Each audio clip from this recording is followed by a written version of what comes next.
오늘 밤에 주신 하나님 말씀은 요한계시록 1장 1절에서 3절까지 우리 다 같이 한 목소리로 합독하시겠습니다.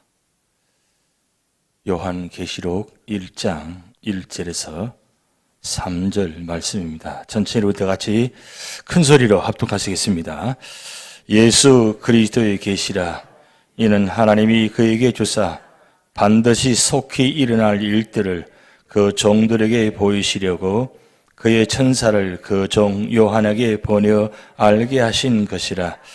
요한은 하나님의 말씀과 예수 그리스도의 증거 곧 자기가 본 것을 다 증언하였느니라. 이 예언의 말씀을 읽는 자와 듣는 자와 그 가운데 기록한 것을 지키는 자는 복이 있나니 때가 가까움이라. 아멘. 오늘부터 요한계시록을 시작하려 합니다. 하나님께서 이 요한계시록을 통해서 어떤 말씀을 주실지를 기대하시면서 참여하시기 바랍니다.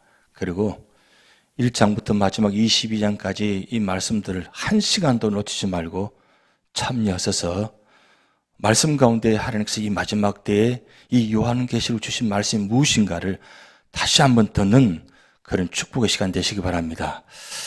확실히 요한계시록은 다릅니다. 제가 마음이 다릅니다. 물론 66권 전체 말씀이 다 똑같은 말씀인데도 놀랍게도 이 요한계시록을 준비하는데 제 마음이 흥분이 돼요.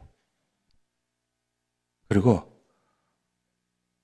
엄청난 비밀들을, 놀라운 말씀들을 주시려고 하는 기대가 되어지니까 제가 먼저 마음이 두근두근하고 또 말씀을 준비하는데 얼마나 말씀 속에 제 말씀을 인도해 주는지, 어쩌면 사도 요한이 밤모섬에서 그 말씀을 듣는 그런 마음을 주셔서 저도 얼마나 감동이 되는지 모릅니다.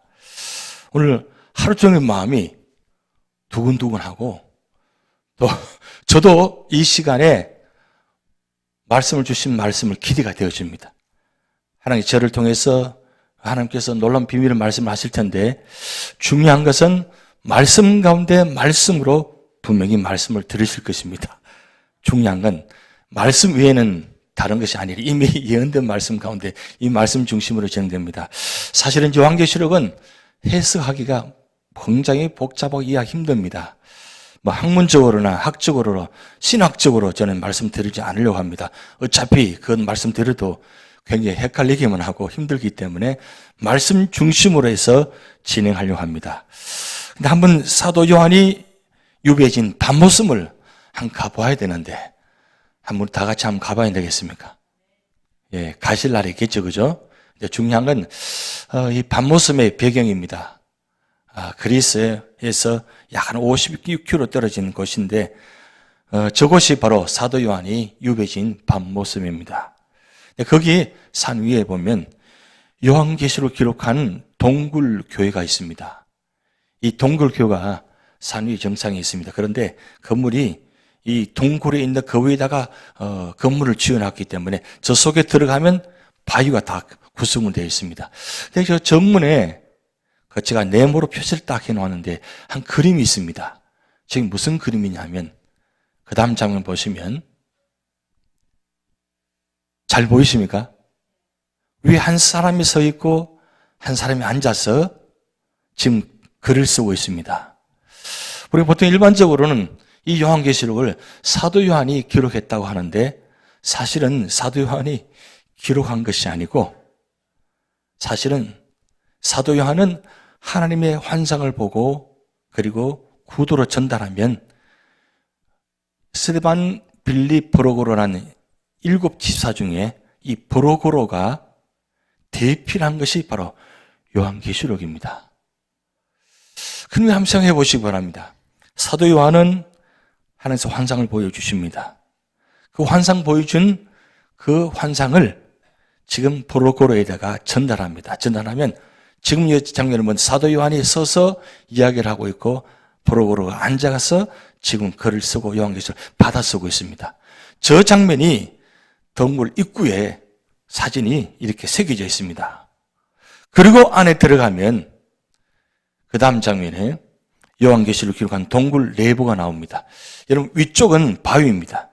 바위고 전체가 다 바위로 구성되어 있는데 그 앞에 보면 그 앞쪽이 사도 요한이 엎드려서 기도하는 가운데 이 환상을 통해서 말씀한 장면을 지금 말한 겁니다. 그런데 그 다음 장면 보면 사도 요한의 모습이 나타나는데 여러분 자세히 보일지 모르지만 사도 요한은 머리에 이마에 하나님 고둑살 같은 벽에 있어요. 항상 툭 튀어나와 있습니다.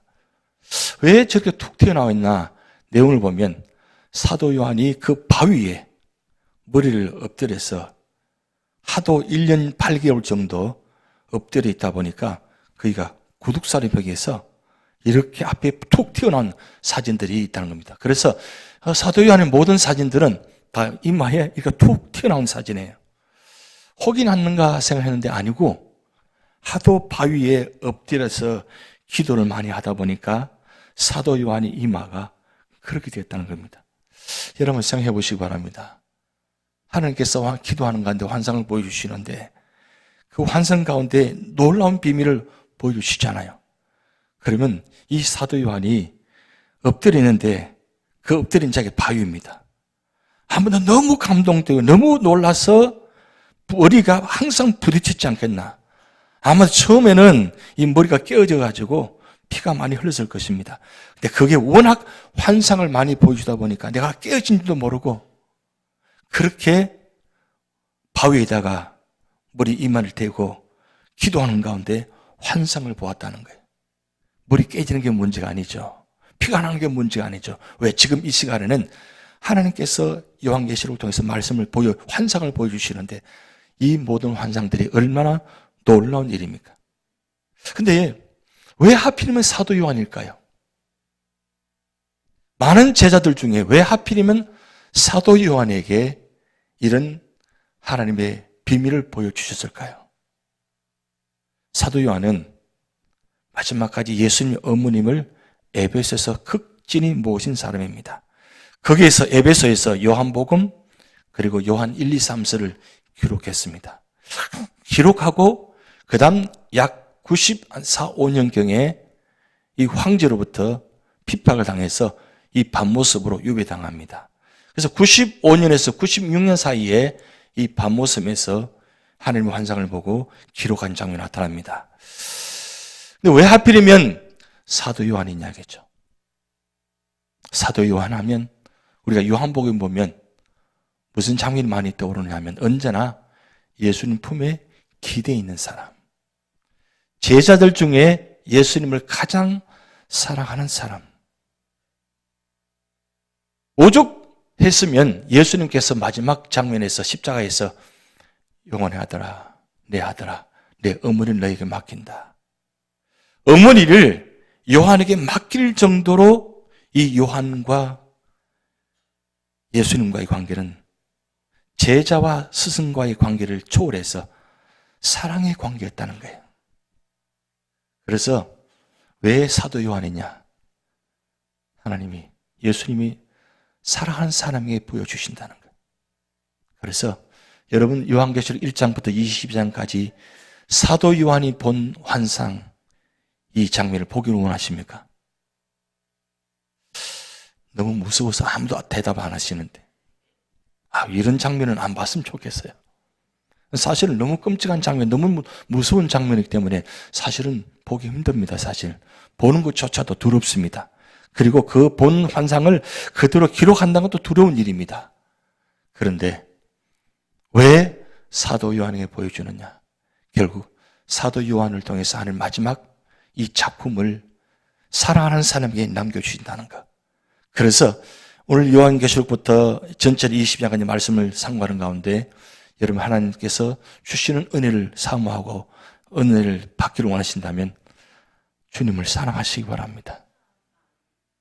이 세상 어떤 사람보다도 적어도 나는 그래도 가장 사랑하는 사람이다. 자부할 정도로 주님을 한번 뜨겁게 한번 사랑해 보시기 바랍니다. 베드로 사도가 말씀했지 않습니까? 뜨겁게 사랑하라고. 뜨겁게 사랑하면 모든 재물을 다 허물을 다 덮는다 그랬어요. 결국 어떤 자에게 은혜를 주시느냐? 주님을 사랑하는 자에게 은혜를 주십니다. 우리가 기도할 때마다, 예배 드릴 때마다, 말씀 볼 때마다 우린 사모함이 있잖아요. 무슨 사모함입니까? 하나님 만나기 원하는 사모함. 그리고 하나님 말씀을 듣기 원하는 사모함이 있습니다. 그 간절함이 있습니다. 또 목마름이 있습니다. 여러분, 주님을, 말씀을 사모하는 이 목마름이 있어야 돼요. 신앙생활을 오래 하고 그리고 연륜이 깊어지고 연세가 많아지면 더욱더 주님을 더 만나기를 소원하고 더 가까이 사모하고 더 만나기를 소원하는데, 가면 갈수록, 시간이 지나면 질수록 점점 하나님과 나의 관계를 멀어져 갑니다. 예배의 자리도, 기도의 자리도, 말씀의 자리도 점점 멀어져 갑니다. 그럼 어떻게 될까요? 우리 삶의 자리가. 그러면 안 되잖아요. 시간은 가면 갈수록 어떻게 해요? 하나님 만나는 자리를 더 가까이 가셔야 돼요. 왜? 그것밖에 없다니까. 그 가장 소중한 일이니까. 그거 아니면, 그거 만나지 못하면, 그 주님 만나고 주님 음성 듣지 못하면 난 하루도 살아갈 수 없다는 그 절박함, 그리고 간절함, 목마름, 이런 게 있어야 사실은 은혜를 주시는 겁니다. 내 입을 넓게 열라 내가 채우리라 그랬잖아요. 결국 우리가 입을 넓게 연다는 것은 간절히 사모함 있는 자에게 주신 은혜가 있다는 겁니다. 결국 왜 사도 요한에게 이런 놀라운 비밀을 주셨느냐? 사도 요한은 이 유배 당할 때 약 90세입니다.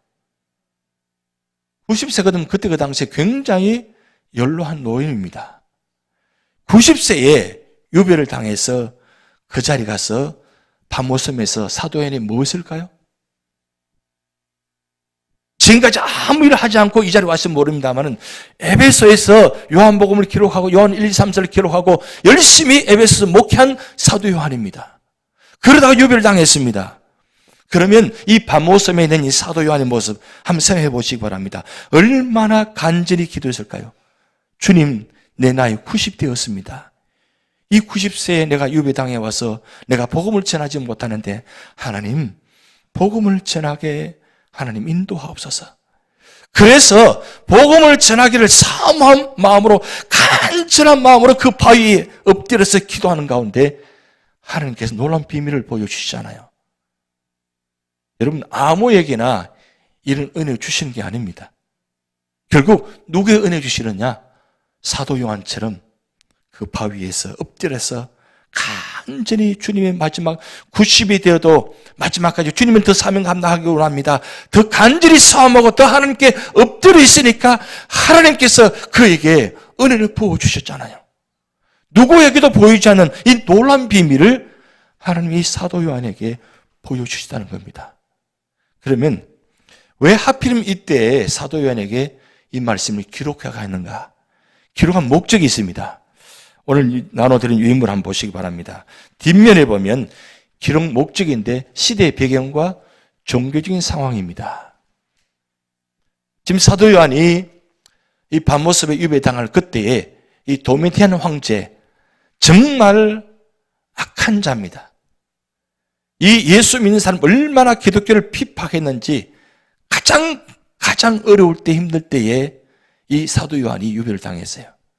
결국 이 시대적 배경으로는 정말 기독교 로마 제국하에 흩어져 있는 모든 기독교인들이 이 도미티안 황제로부터 핍박을 당해서 도망가고 숨고, 그래서 여러분 터키에 가보면 터키에 지하 카타콤 동굴들이 많이 있습니다. 한꺼번에 2만 명이 들어갈 수 있는 동굴도 있습니다.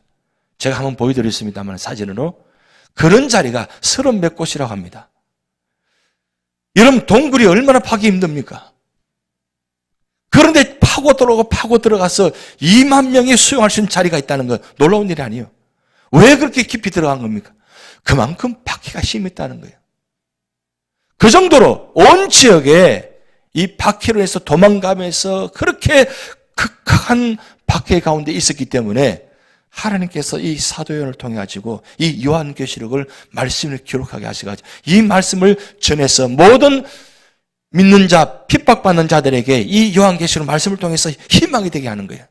소망이 되게 하는 거예요. 여러분 가장 힘들고 어려울 때 무슨 말로 위로가 되겠어요? 어떤 이야기를 해서 위로가 될 수 있겠어요? 결국 말씀밖에 없습니다.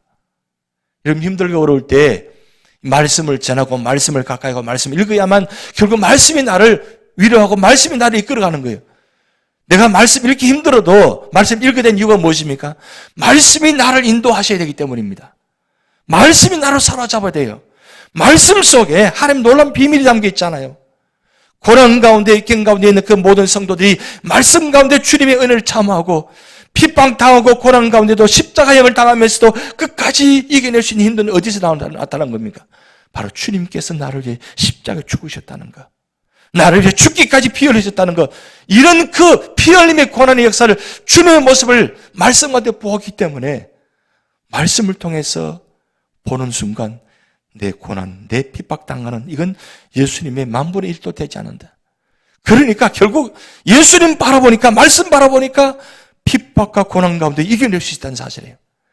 하나님께서 이 사도요한을 통해서 이 요한계시록을 기록하게 하셔서 이 요한계시록을 통해서 이 마지막 95년, 96년 그 이후로 정말 핍박받는 모든 성도들에게 이 요한계시록 읽음을 통해서 결국 이 요한계시록을 통해서 결국 주님 다시 오시리라, 속히 오리라.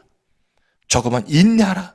조금만 참으면 반드시 주님 속히 오리라. 그래서 요한계시록은 속히 오리라 라는 단어가 반복해서 계속 나타납니다.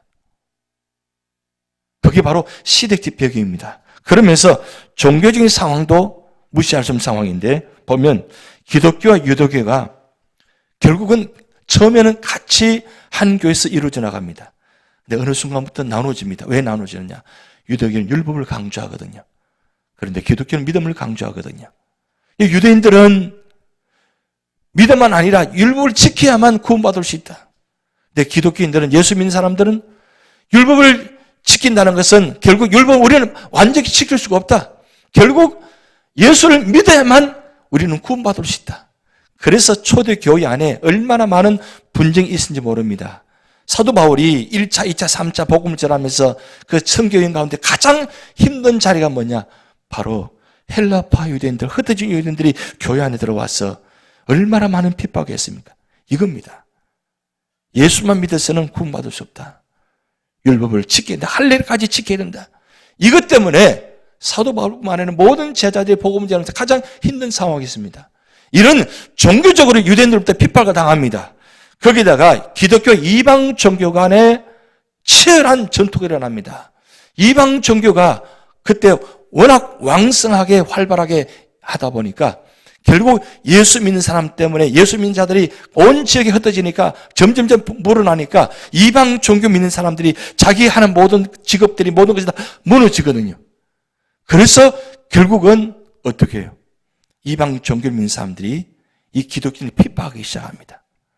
거기서 문제가 끝나는 것이 아니라 교회 안에 내부적으로도 상당히 문제가 되어집니다. 왜냐하면 율법주의자들이 들어오고 이방 우상 숭배를 성된 사람들이 교회 안에 들어와가지고 교회 안에서 분쟁이 일어납니다. 전투가 일어납니다. 전쟁이 일어납니다. 그래서 여러분 1차, 2차, 3차 사도부를 교회를 세우는 가운데 보면 교회마다 조용한 교회가 없어요. 항상 문제가 일어나 들끓어서 교회가 무너지고 분쟁이 분가가 되어지고 이런 교회 상황들, 이런 어려운 것들, 특별히 이 요한계시록은 7교회에 7교회에다가 보낸 편지입니다. 7교회.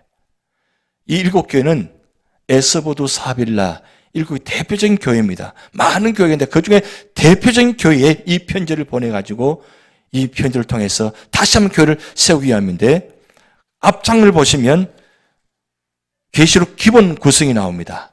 기본 구성이 나오는데 이 전체는 구성은 1장 19절 말씀을 중심해서 전체 구성이 되어집니다. 1장 19절 앞에 화면이 있습니다. 한번 같이 읽어보시겠습니다. 시작. 그러므로 내가 본 것과 지금 있는 일과 장차 될 일을 기록하라. 1장부터 22장까지 이 기본 구성은 크게 세 가지입니다. 내가 본 것 1장입니다. 그리고 2장 3장은 지금 있는 일. 이 지금 있는 일이 뭐냐면 7교회에 일어나고 있는 일.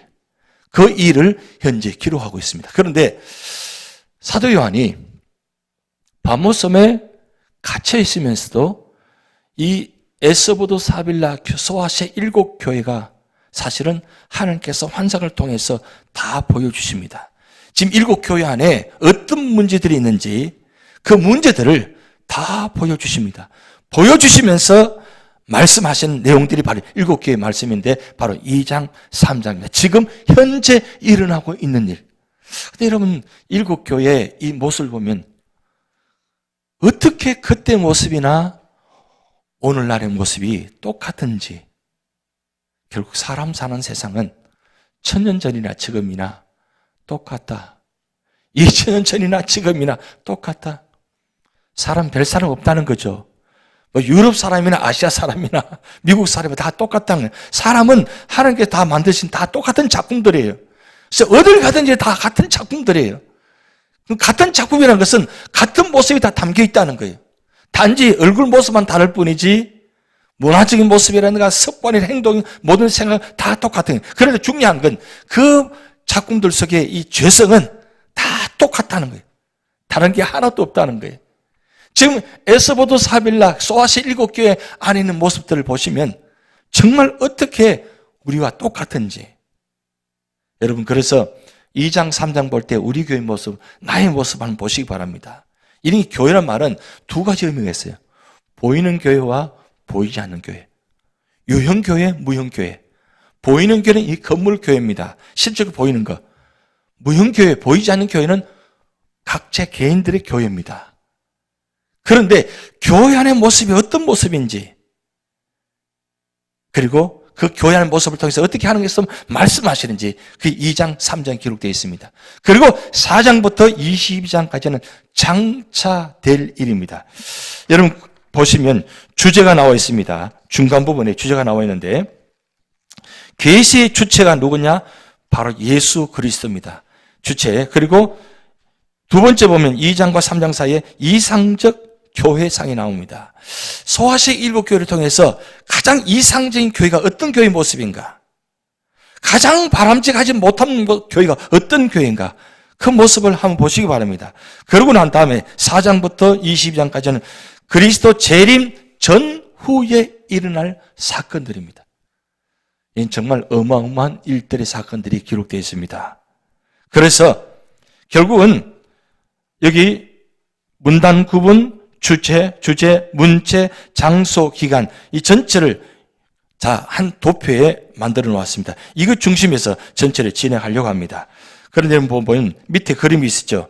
그림을 보시면 밤모습이 보입니까? 글자가 좀 희미합니다. 예, 밤모습이 있습니다.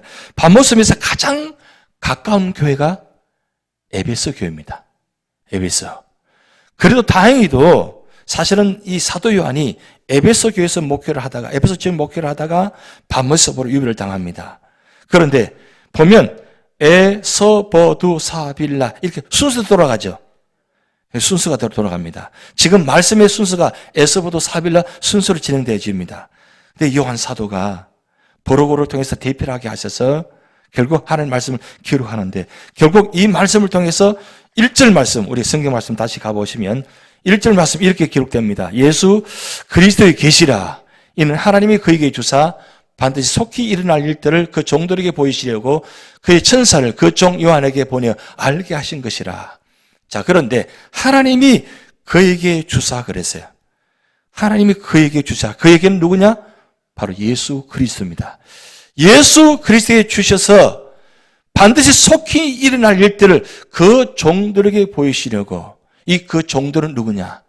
바로 오늘 믿는 사람들입니다. 지금 그때 당시에 믿음의 사람들, 믿음으로 핍박을 당하고 흩어지는 사람들, 그 종들에게 보여주시려고. 그래서 그의 천사를 그 종 요한에게 보내어 알게 하신 것이라. 1절 말씀이 요한계시록 전체의 시작 도입 부분입니다. 결국 사실은 요한계시록이라고 사실은 우리가 표제 나와 있지만 사실은 요한계시록이 아니라 바로 예수 그리스도의 계시가 사실은 어떻게 보면 더 정답입니다. 하나님께서 예수 그리스도를 통해서 말씀하게 하셨는데 예수 그리스도의 계시인데 예수 그리스도께서 누구에게 보여주셨느냐? 사도 요한에게 보여주셨다는 거죠. 그러면 예수님께서 제가 처음에 말씀드렸듯이 예수님께서 이 말씀을, 이 비밀을 누구에게 보여줄까? 이 놀라운 계시를 누구에게 보여줄까? 보셨을 거 아닙니까? 생각하셨을 거 아닙니까? 그럼 누가 눈에 들어왔어요? 사도 요한이 지금 밤모섬에 와서 90세에 지금 엎드려서 하나님, 내가 죽기를 원합니다. 그렇게 기도하는 게 아니라 그 90세의 노인이 하나님, 내가 아직 죽기에는 아직도 믿지 않은 사람 너무나 많습니다. 하나님, 복음을 전해야 되겠습니다. 복음을 전할 수 있도록 길을 열어주시옵소서. 그 뜨거운 기도 소리를 주님께서 들었지 않았겠어요? 저는 이 말씀을 보면서 하나님께서 오늘 이 세상 많은 산을 보시고 계실 텐데 누구에게 말씀하실까? 어떤 분에게 말씀하실 것 같아요? 여러분, 나에게로 말씀 안 하시는데 나에게 말씀하옵소서. 내가 지금 정말 복음을 전하고 싶습니다. 선교하고 싶습니다. 주님 봉사하고 싶습니다. 교회를 섬기고 싶습니다. 그런 마음에다가 하나님께서 부어주시지 않겠어요? 아무 관심도 없고 아무 일 없이 오늘 새벽에 무릎 꿇고 기도하는데 앉아서 기도하는데 그런 생각이 들더라고요. 아무 일도 없고 아무 변동도 없고 아무 이동도 없고 아무 어려움도 없고 그렇게 편안하게 마지막 보내는 분과 힘들고 어려워도 조금이라도 하나님 앞에 엎드리려고 그리고 봉사하려고 섬기려고 그런 간절한 마음 있는 분 차이점, 어느 차이점이 있을까? 하나님께서 어떤 산을 보실까? 그런 생각이 들더라고요. 여러분, 아무 일 없는 것이 괜찮은 거예요? 아니면 내가 이래서는 안 되는데? 내가 이 모습을 가지고는 안 되는데? 자꾸 마음속에 자꾸 뭐예요? 찔림이 일어나는 마음. 그런데 아무 찔림도 없고 아무 감동도 없고 아무 느낌도 없이 그렇게 살아가는 모습. 차이점은 뭘까요? 차이점은 성령께서 역사하시느냐 하지 않느냐 그 차이점입니다. 내가 마음속에 나도 모르게 뭔가 찔림이 있고 내가 좀 더 잘해야지, 저 열심히 믿어야지, 열심히 말씀 읽어야지, 열심히 기도해야지 이런 마음이 나도 모르게 하나님 앞에 미안한 마음, 죄송한 마음 이런 마음이 있다면 그건 지금 누가 역사하고 계시느냐? 성령께서 우리 마음을 움직이고 계시는 거예요. 그런데 아무 느낌도 없다면 어때요?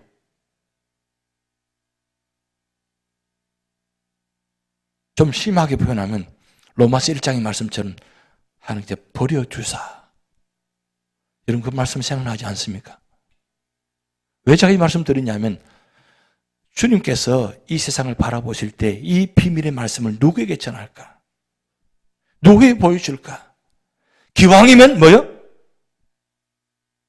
구약의 말씀처럼 아브라함을 생각하사 오늘 여러분들 생각하셔서 말씀을 보여주셔야 되지 않겠습니까? 그 말씀 우리가 받아야 되잖아요. 오늘 1절 말씀은 그 말씀입니다. 그 비밀을 그 조항 요한에게 누구를 보냈어요? 천사를 보내어서. 그런데 문제는 사도 요한이 지금 눈이 멀었어요. 눈이 안 보여요. 90세의 노인인데 눈이 안 보여요. 그럼에도 왜 주님께서 이 눈이 멀은 요한에게 이렇게 환상을 보여주시느냐? 그만큼 사도 요한이 간절함이 있었다는 거예요. 그만큼 목마름이 있었다는 거예요. 근데 놀라운 사실은 지금 이 사도 요한 앞에 누가 있었느냐? 혼자 있는 것이 아니라 이 브로그로라는 집사님이 함께 계셨다는 거예요. 그 유배지에. 아마도 브로그로도 스테반, 빌립, 고로, 브로그로, 니가노로 이 7 집사가 사실은 얼마나 많은 복음 전에서 많은 큰일을 많이 했겠습니까? 결국 그 일을 하다가 함께 유배를 당했을 것 같아요. 근데 다행히도 사도 요한과 함께 그 자리에 있었다는 사실입니다. 그러면 하나님께서 이 사도 요한을 사랑하셔서 브로그로를 사도 바울이 누가를 부주신 것처럼 그렇게 부주셔가지고 사실은 사도 바울이 로마서를 기록할 때도 그렇게 기록했잖아요. 똑같은 은혜를 주신 겁니다. 결국은 선교의 사명을, 복음의 사명을 마지막까지 간절함이 있으면 이렇게 해서라도 하나님은 동역자를 세워주신다는 거예요. 그러니까 우리 사도 요한 앞에서 나는 못합니다. 나는 나이가 많아서 못합니다. 이 말 할 수 없어요. 왜? 동역자라도 붙여주셔가지고 하게 하시는 거예요. 결국은 여러분 옆에 있는 분들 누구냐? 하나님께서 여러분 일을 하시기 위해 동역자를 붙여주신 거예요. 우리 교회 옆에. 사실 우리가 다 모두가 다 누구예요? 다 브로그로 사도 요한이에요. 누구에게 은혜를 주실지 모릅니다. 그러면 사도 요한만 은혜를 받았을까요?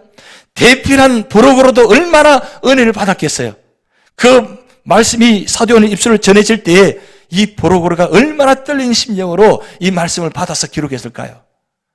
그 자리에 두 분이 얼마나 감동받으면서 기뻐하면서 이 말씀을 기록했을까요? 이런 은혜가 있잖아요.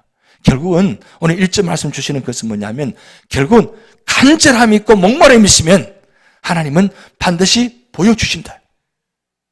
보여주신다는 겁니다.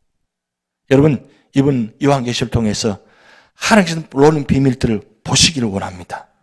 말씀 가운데 2절 말씀 봅니다. 요한은 하나님 말씀과 예수 그리스도의 증거 곧 자기의 본 것을 다 증언하이나니라. 사실은 2절 말씀은 요한계시록 2장 1장부터 22장까지 전체를 먼저 결론적으로 먼저 2절의 말씀 먼저 선 결론 내려놓았습니다. 다 증언하였다. 그러면서 3절 말씀 우리 다 같이 읽습니다. 시작. 이 예언의 말씀을 읽는 자와 듣는 자와 그 가운데 기록한 것을 지키는 자는 복이 있나니 때가 가까웁니다. 이 예언의 말씀 뭡니까? 바로 요한계시록의 이 말씀입니다. 이 요한계시록을 읽는 자, 그리고 듣는 자, 그리고 그 가운데 기록한 것을 지키는 자, 그러면 이미 여러분들은 복을 받으셨어요. 왜? 말씀을 읽으셨고 지금 듣고 계시고 이제 뭐만 남았어요? 지키기만 하면 되는 거예요. 지키는 자에게 복이 있다 그랬어요. 그런데 신약 성경에는 8복 있고 7복이 있습니다. 8복은 들어봤는데 7복 들어보셨어요? 8복은 어느 말씀입니까? 마태복음 5장에 나타나는 8가지 이 8복입니다. 이게 이제 오늘 2개월 동안 주일마다 말씀을 드릴 텐데 8복. 이 8복은 주님께서 이 땅에 오셔서 가장 먼저 전한 말씀이 8복입니다. 근데 왜 8복을 전하셨을까요? 주님께서 가장 오셔서 먼저 말씀하신 내용이 천국의 내용입니다. 그래서 심령이 가는 자는 복이 나니 천국이 저희 것입니다. 그리고 마지막 8번째 의로워 핍박받는 자는 복이 나니 천국이 저희 것입니다. 천국의 내용입니다. 천국의 내용은 천국에 있는 사람들은 이렇게 복받은 사람, 복 있는 사람인 거예요. 이와 같이 천국을 사모하고 복 받기를 원한다면 이와 같이 하면 복을 받는다는 거예요. 그게 먼저 8복의 말씀입니다. 근데 요한계시록에 7복이 나옵니다. 요한계시록에. 자, 그걸 한번 적어보시기 바랍니다. 자, 한번 찾겠습니다. 1장 3절 먼저 첫째 복입니다. 1장 3절 예언의 말씀을 읽는다, 듣는 자, 지키는 자가 첫째 복입니다. 자, 복이 결국 이 예언의 말씀을 읽고 듣고 지키는 자가 복이 있다 그랬어요. 그럼 두 번째 복은 14장 13절입니다. 한번 찾아보시겠습니다. 14장 13절. 14장 13절.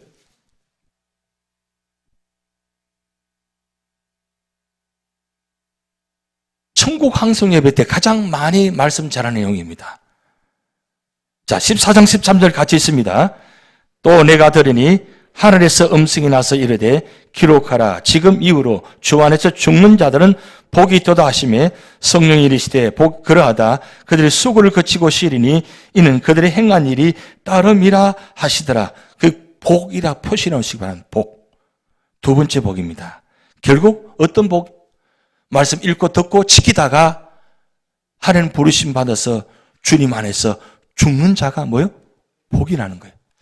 주님 안에서 이 세상 가장 큰 복은 믿음을 지키다가 믿음의 부르심 받는 그 복이 가장 큰 축복이라는 거예요. 여러분, 우리 삶의 자리 이 복은 반드시 우리가 이루어져야 돼요. 앞으로 우리 받을 복입니다. 그런데 이 두 번째 복이 바로 주 안에서 죽는 자가 복이라는 거예요.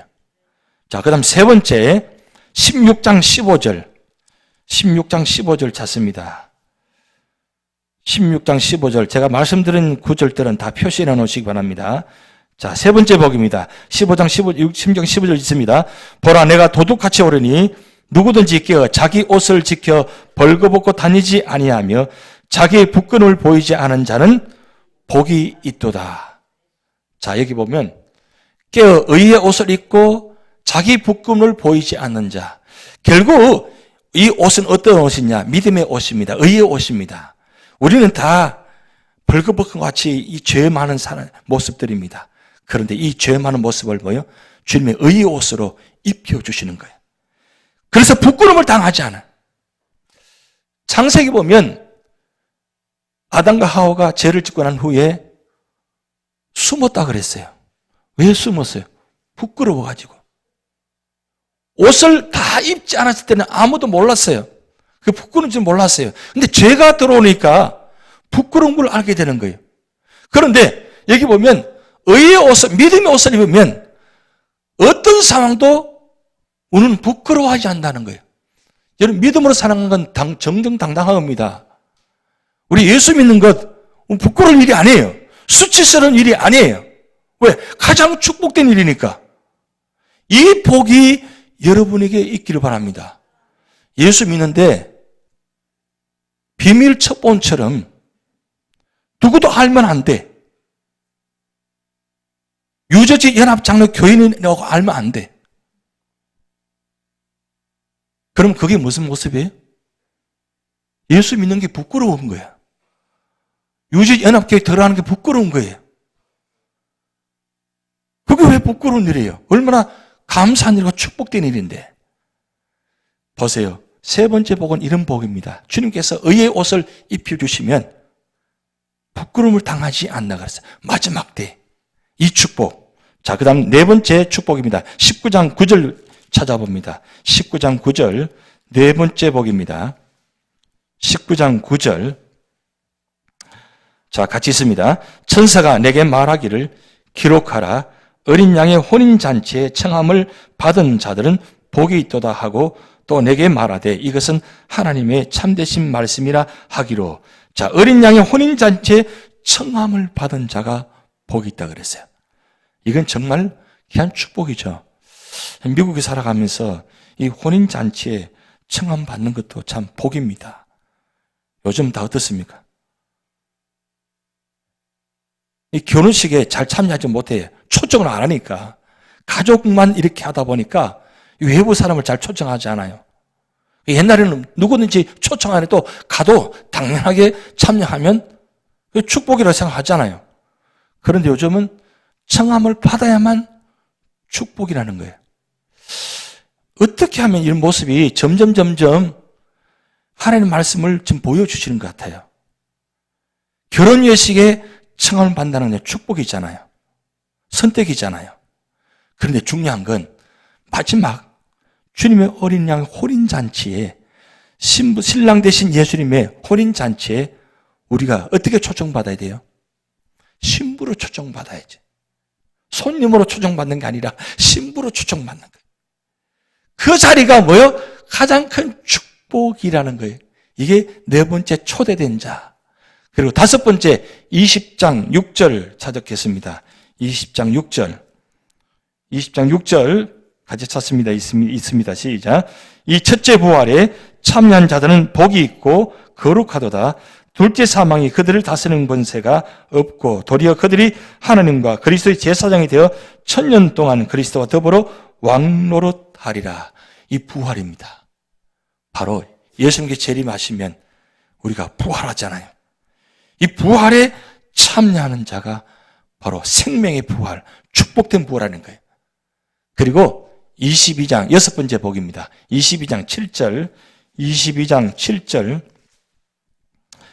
같이 있습니다. 시작. 보라, 내가 속히 오리니 이 두루마리 예언의 말씀을 지키는 자는 복이 있으리라 하더라. 18절 있습니다. 내가 이 두루마리 예언의 말씀을 듣는 모든 사람들 중에서 증언하노니 만일 누구든지 이것들 외에 더하면 하나님이 이 두루마리에 기록된 재앙을 그에게 더하실 것이요. 그 다음에 19절 있습니다. 시작. 이 두루마리 예언의 말씀을 제하여버리면 하나님이 이 두루마리에 기록된 생명나무와 및 거룩한 성의 참여함을 제하여 버리시리라. 이건 다 연결되는 말씀입니다. 어떤 자가 보겠냐? 예언의 말씀을 지키는 자. 이 두루마리를 지킨다는 말은 바로 다 이 7절 말씀과 연결되는 말씀입니다. 예언의 말씀을 지키는 자가 복이 있다. 그러냐? 결국 1장 3절 말씀에 지키는 자가 복이 있다고 연결되는 말씀이에요. 그리고 마지막 22장 14절. 22장 14절 있습니다. 시작. 22장 14절 시작. 두루마기를 빠는 자들은 복이 있나니 이는 그들이 생명나무에 나아가며 문들을 통하여 성에 들어갈 권세를 받으려 함이로다. 두루마기를 빠는 자들, 두루마기를 빠는 자들 말은 두루마기가 말씀 속에서 우리를 죄를 깨끗이 정결케 하고 회복시켜 주신다는 뜻이에요. 말씀 안에 가는 자가 뭐요? 결국 복이 있다는 뜻이에요. 결국 하나님께서 말씀을 통해서 우리를 구원하시고 말씀을 통해서 역사하시고 말씀을 통해서 인도하시잖아요. 결국 요한계시록에 이 칠복을 받는 자가 복이 있다. 결국 무슨 말씀입니까? 구원받는 자, 마지막 예수님께 재림하실 때 구원받는 자가 결국 일거 칠복이 있다. 하나로 연결됩니다. 결국 예수님께 재림하실 때 우리가 생명의 부활로 우리가 들림받을 때 일과 축복이 다 참여하게 되고 받게 되는 겁니다. 요한계시록을 이 복을 이야기하는 이유가 뭐냐? 바로 여기 있습니다. 결국 이 세상의 복이 아니라 진정한 복은 어디서 받아야 돼요? 하늘에서 받아야 된다는 뜻이에요. 그래서 이 세상은 진정한 복이 아니라는 거예요. 우리가 생각하는 오복은 복이 아니라 진정한 복은 칠복입니다. 그러니까 결국 하나님께서 마지막 주시는 이 복이 가장 최고의 복이고 가장 축복된 복이라는 사실. 결국은 요한계시록을 이 사도 요한을 통해 주신 이유가 뭐냐? 마지막 끝까지 믿음을 지키는 자. 그 자에게 하나님께서 축복하신다는 말씀입니다. 여러분 베드로서 3장 8절 9절 말씀입니다. 베드로서 3장 8절 9절 같이 있습니다. 시작. 사랑하는 자들아, 죽기는 하루가 1000년 같고 1000년이 하루 같다는 이 한 가지를 잊지 말라. 주의 약속은 어떤 일이 더디다고 생각하는 것 같이 더딘 것이 아니라 오직 주께서는 너희를 대하여 오래 참으로 아무도 멸망하지 아니하고 다 회개하기에 이르기를 원하시느니라. 하나님은 지금도 기다리고 계신다는 거예요. 왜요? 구원자들을 구원하셔야 되기 때문에. 그래서 이 구원의 사명을 우리에게 주신 겁니다. 그래서 모두가 다 구원받아서 축복된 반열에 올라가야 된다는 거예요. 그런데 중요한 건 요한계시록 2장 12절, 20절, 자, 22장 12절, 20절입니다. 22장 12절, 20절 같이 있습니다. 시작. 보라, 내가 속히 오리니 내가 줄 상이 내게 있어 각 사람에게 그가 행한 대로 갚아주리라. 이것들을 증언하시니가 이르시되 내가 진실로 속히 오리라 하시거늘 아멘 주여서요 오시옵소서. 이 마지막 아멘 주여서 오시옵소서 이 단어가 마라나타입니다. 마라나타. 아멘 주여서 오시옵소서. 근데 속히 오리라 그랬어요. 속히. 이 속히 오리라는 말은 시간적인 개념보다는 반드시 오신다는 뜻입니다. 반드시. 그래서 이게 시간적으로 계산하면 우리가 한정이 없잖아요. 벌써 2000년 동안 이 말씀을 전했어요. 근데 아직도 안 오셨어요. 그러면 아직도 안 오시니까 앞으로 2000년 후에 오실 것이다. 아니란 겁니다. 오늘 밤에 오실지 내일 오실지 도적같이 오신다고 했습니다. 결국 어떤 자가 축복받고 구원받는 자, 사모하고 기다리는 자, 그리고 말씀 앞에 있는 자, 하나님은 구원하여 주시고 그리고 우리를 생명줄로 인도하십니다. 이 요한계시를 통해서 여러분이 주신 축복의 말씀입니다. 결국 우리 모두가 다 어떤 자가 되려? 복받는 자가 되셔야 돼요. 복받는 자. 믿음으로 지키는 자, 말씀을 읽고 듣고 지키는 자가 진정한 복이라는 사실을 기억하시고 주님 부르시는 그날까지 이 예언의 말씀을 날마다 상고하고 읽으시기 바랍니다. 특별히 어려움을 당한 분들에게 그리고 마지막 임종의 순간에 요한계시록 21장, 22장을 읽어 들으시기 바랍니다. 또 내가 읽으시기 바랍니다. 왜? 천국장, 천국의 소망의 말씀이기 때문입니다. 결국 이 요한계시록을 읽는 자는 복이 있다고 했으니까 하필이면 왜 22장이냐고요. 결국 마지막은 하나님께 달려있기 때문입니다. 우리의 생명은 내가 속해 있는 것이 아니라 하나님께 달려 있습니다. 내 생명은 내 것이 아닙니다. 하나님의 것입니다. 결국 이 생명을 누가 구원해 주셔야 돼요? 하나님이 우리를 구원해 주셔야 돼요. 그런 복받는 성도가 되시기 바랍니다. 우리